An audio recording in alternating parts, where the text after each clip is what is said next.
trust in the God that promises, not in the promises of God. And I think you've given a prime illustration too of even these stories we read, these accounts, they themselves being in the midst of it did not fully understand how these things would be manifest, yet their faith, their trust was in the Lord and how these things would be manifest. They ultimately knew that those things would be glorious and that his promises would come to fruition too. And so, Right.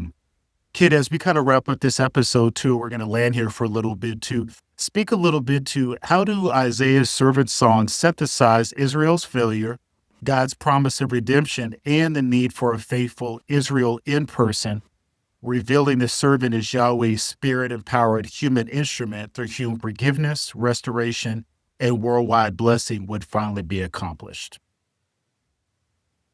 Well, again, what we're trying to show here is that understanding the incarnation biblically means understanding it in terms of the story that the Old Testament scriptures tell.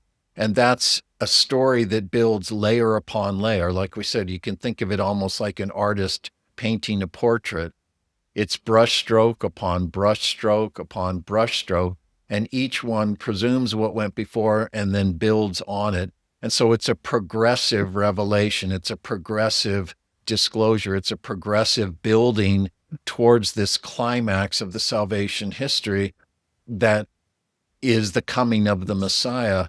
Well, again, we saw that at the very outset, the scriptures made clear, God made clear in the creation account, his intent to be connected to his world through the most intimate, exhaustive connection with the human creature that he's creating. And that intent goes south with the fall, right? The fall is about bringing calamity, breaking of that intimacy, breaking of that connection, so that now we have exile and estrangement and alienation.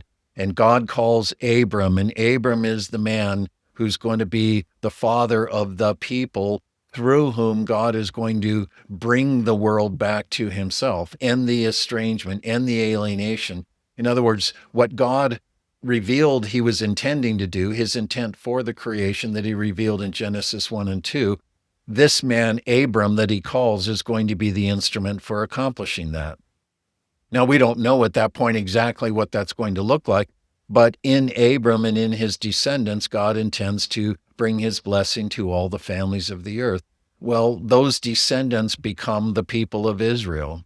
So Israel is the Abrahamic people for the sake of the world. In that sense, Israel is to be a kind of new Adam. Israel is to be the people in the world that are intimately related to God. He dwells with them. They dwell in his midst. He brings them to be with him in his sanctuary land. Canaan is like this temple land, and that's his dwelling place, and he brings them to be with him. So he's showing again that there's this kind of intimacy that I intend, and you, the Abrahamic people, are my son for the sake of the world.